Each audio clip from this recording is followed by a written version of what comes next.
Hello to the nation, Dr. PlayStation Nation here to talk to you guys over a little bit of a mod spotlight, guys. As you guys can see, we are in the mod spotlight world, and today we have quite a special mod, one of the larger mods that we do, just kind of like yesterday with the More Notches mod. It was a larger one. This one's also kind of a larger one. This is the Falling Meteors mod by Alex DGR8R, or Alex Degrader, or Alex D.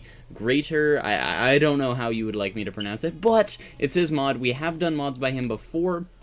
It was a while ago, but this is quite a large mod, and let's get right into it. So first things first, I want to get out of game mode. So as you guys can see, I'm out of game mode now, and if I just go to like that, I can start showing you guys all this cool stuff. So basically we've divided up into three things. We have, you know, this set of items, we have all the armors and tools, and then finally we have the miscellaneous items at the end. So we're going to start off with these items right here. So first of all, you have some blocks, and these blocks are going to come from the falling meteors. So you have things like the fallen meteor, you have the meteor, you have freezerite, and you have Kreknorite, and none of these are, this has a crafting recipe because you have to craft it with the pieces that you get from the fallen meteor, so you can make a meteor block if you want to decorate with that. But these three blocks fall from the sky, and they get things like meteor chips, freezerite crystals, and Kreknorite chips. This is actually coming from it's a certain mob that is added in with this mod, which I will show you guys. So now let's move on to the summoners. So pretty much there's going to be a bunch of different meteors that you guys can actually call in. Things like the meteorite, a freezerite, a kitty comet, and the unknown meteor, which is actually one of the coolest ones in my opinion,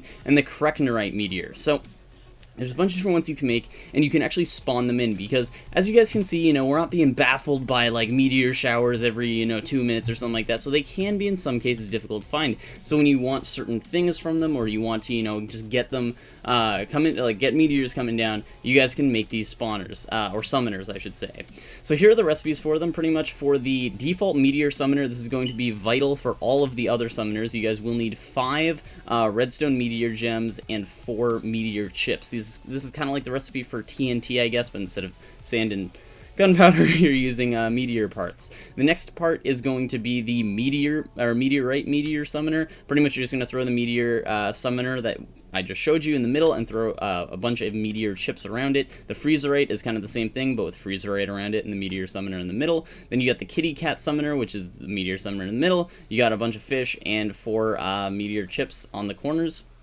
The unknown meteor summoner, which in my opinion is the best one, but for that one you do need a lot of stuff. You guys will need a freezerite crystal, meteor chip, 2 Kreknorite chips, and then 4 red meteor gems. So that is kind of on the more difficult side, but it definitely is worth it in my opinion. And the Kreknorite meteor summoner, and you just throw Kreknorite around a meteor summoner.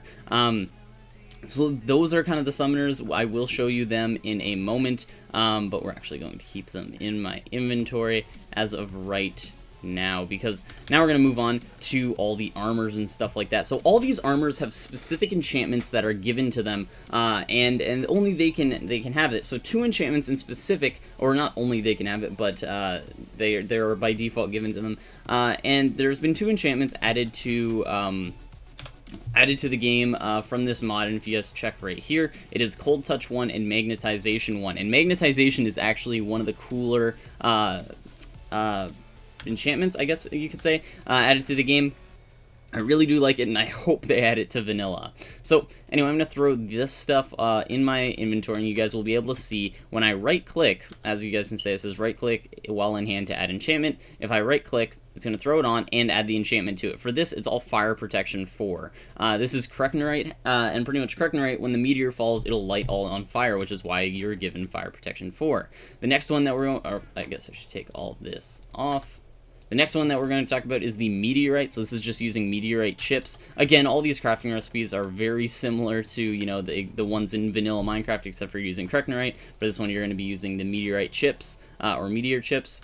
And again, if I right click, you guys will see this is going to actually give me the magnetization ones, which is actually pretty cool. So if I start, say I was mining or something like that, or, you know, I'm doing something, I can actually, it'll automatically, as you guys are kind of seeing here, it's automatically picking up the things as they as the entities as I walk through them. So if a meteor drops and it blows up a bunch of stuff, me walking through it, this will automatically pick all of it up. So let's throw these back into my inventory, and finally the freezerite. And the freezerite is pretty cool. Again, this is one of the other ones where it has the cold touch enchantment. So you got respiration 3, which is awesome for a helmet. You got aqua affinity 1, you got cold touch 1, and cold touch 1 on the pants and the boots. And pretty much what that's going to do is, if I go over here, all the way over to this water source over here, what it's going to end up doing is it's actually going to freeze the ice underneath my feet as I walk across it. So, sorry I didn't plan this out ahead of time, but as you guys can see, it's going to freeze the ice underneath my feet, and based on, you know, whether I'm just wearing the boots or I'm wearing the boots and the pants, it'll freeze a larger radius around me. As you guys can see, it's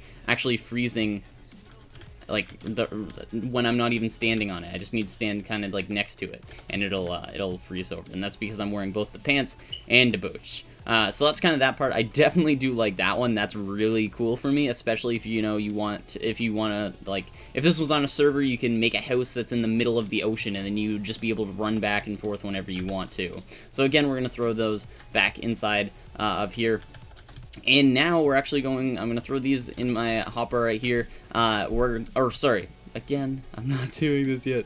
Oh no, I didn't show you guys all the weapons, because the weapons are pretty cool as well. So we're going to look at the meteorite ones first. So as you guys can see, they still have the same message, right click to add the enchantment, and if you right click, they're all going to become enchanted. And what's going to happen is magnetization on this sword. All the meteor ones have magnetization, as you guys can see, so that's going to help you whenever you break a block with them. So if you guys see me break this, it's automatically going to go to me regardless of whether I have the magnetization armor on. So let's throw those into here again. And then we're going to go look at we don't need to right click because these ones actually show right underneath. So this is actually just going to, lots of these only increase underwater speed. So this one increases the waters farmland, or automatically waters farmland when used, which is kind of cool, so you don't need to wait for it to get watered. Underwater mining speed, underwater digging speed. This one freezes enemies, it's like a sword or whatever. And then finally the axe increases underwater cutting speed, which I really don't know what you're cutting underwater with an axe, but hell, it's useful. So, and then we got the Kreknorite sword. So the Kreknorite, if you right click, it'll actually just give it fire aspect 2, as you guys can see there. So now we can finally, if I can throw these spawners into my hotbar here, we can finally get started on them, and boom. So we're gonna actually look at some of the spawners here, and I actually need to switch into game mode for this, and there we go. So we can actually look at some of these. I'm just going to throw one of each into a random direction, and then we'll be able to look at it. So boom, boom, boom, boom, boom, boom. There we go. So as you guys can see, what's going to happen is this box is going to fall from the sky. You know, that's the freezerite one. Oh, this was the Kreknorite one. Then somewhere in this, wait, we had freezerite, then Kreknorite, and then the unknown, and that's the unknown right there. As you guys can see, it, you know, made quite the mess. Or, that's the unknown right there, yes, because it has the thing in the middle, and inside this is actually going to be a chest, and as I break these blocks, there's a, oh, no, no, I didn't mean to do that. Well, let's freeze right, and here comes another one, and boom. But if I were to just break these blocks, there's a chance that it will spawn in the alien creeper, which is another mob that this mod adds. As you guys can see, it happened right there. So I broke that block, the alien creeper spawned in. Over here we have the, what is this one called again? It's Kitty Comet, the Kitty Comet. And you have these alien ocelots, pretty much, that are going to be walking around. You can tame them. They will have, you know, resistance against fire, which makes them useful when you want to go into cave systems and stuff like that. Again, the Kreknorite one, as you guys can see, it would be very helpful, because it's all on fire here. It would be very helpful to have the Kreknorite armor, because it is fire resistance. So that's going to be cool.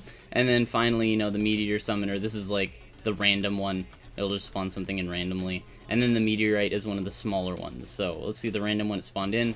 So yep, it just spawned in the Meteor one, and then, oh, there we go. So that one's a little bit larger. And then it spawned in the Alien Creeper. And if you kill the Alien Creeper, you guys will notice that, oh, it didn't spawn it. But usually they will spawn in the red gem, the red Meteor gems. So that's kind of the spawning part, and then finally, we're going to talk about the things inside this chest right here. So we're going to throw these into this chest right here. We're going to throw these into our hotbar, and I can show you guys some cool stuff to do with them. So the first thing is first, and this is the meteor timer. The cool thing about this meteor timer is that it can actually sense when meteors are going to fall. So based on this redstone signal, it'll tell you when a redstone or when a meteor is going to fall. And because the signal is so strong, that means it's really close. It's really close to going. The meteor crash detector is going to point you in the direction of the nearest the meteor that's going to crash. The meteor time detector is going to point you in the direction of the nearest, or the meteor that's going to fall really soon, so it's going to the next one to fall pretty much. And then the meteor proximity detector is going to tell you basically where the closest ground is where a meteor has crashed. So this one's actually pretty cool. It has this thing right here is cool because it has two modes. It'll have the quick mode. The quick mode, basically, it's just going to like go as once the thing falls. It's not going to, you know, crank up the signal, you know, for a long period, or for over the course of if only they could get my words together. It's not going to get a stronger signal strength or redstone signal as the meteor is more and more likely to fall. So that's what I'm trying to say pretty much. The crafting recipes for all these things, the meteor timer is pretty okay in its crafting recipe. You know, you will need 2 meteor blocks, which requires 4 meteor chips. Then you will need another meteor chip, freezerite, and then a correctorite. The next thing would be the meteor this meteor shield. I didn't say that. The meteor shield, if you guys place this down, will actually protect your area from meteors as soon as it's charging right now. But as soon as it's prepared, you can actually use this thing, which is the protected land tester. It's just a meteor chip over a stick. And if I were to place it down, this being off means that this land is protected, and then I would continue going until eventually it stays on and the land is not protected. So yeah. Stuff and words and dings. That is basically a little bit, you know, easier to craft because it is really important to have your land protected, especially considering that, oh, didn't mean to do that, especially considering that if a meteor falls on your house, you're pretty much done. So the meteor shield is pretty easy to do. You also have all these guys, the little detector things. The detector things are relatively easy too. You just need a gem with, what is it called again? Correctorite, I always forget it. The time detector would just be freezerite, and then, as you guys could probably guess, the proximity one would be just the meteor chips around the redstone, opposed to, you know, other stuff. But anyway, guys, hopefully you did enjoy this video. If you guys did, remember to leave a like rating down below, as well as subscribe, join the nation if you already haven't. If you guys did like the video, if you guys are trying out this mod, please, guys, I encourage you to rate the video. But anyway, hopefully you guys did enjoy. The mod forum link will be in the description, as well as how to install a Forge mod loader. But anyway, I'm the Doctor, and I'm out. Peace.